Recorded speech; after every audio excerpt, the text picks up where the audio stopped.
nipe langu. Tulia wewe, usogea huko bwana. Sasa kitu gani na ndizi zako hizi?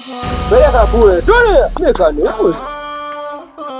Sikupendi mwenzio, nielewe na kwamba nielewe, sikupendi. Hauna kazi ya kufanya? Nimekuja kwenu nina shida. Mimi pale nyumbani mume wangu yani ana gubu. Afu na mchepuko wangu mimi mwenyewe ndo nampenda. Kwa hiyo ndiko naomba mume wangu mfanye awe zuzu. Sina tasia na wewe hata kidogo. Sasa ndo mambo gani hayo?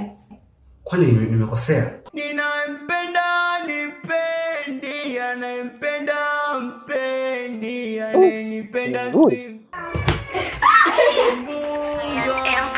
For the first time mina kuona kwa Mwenyezi Mungu, naomba mjalie mume wangu, umlinde, maana ndo kila kitu kwangu, ndo faraja ya moyo wangu.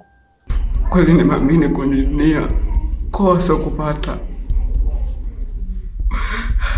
na kila leo wapo wengine anapitia machuko kwenye ndoa. Ashu,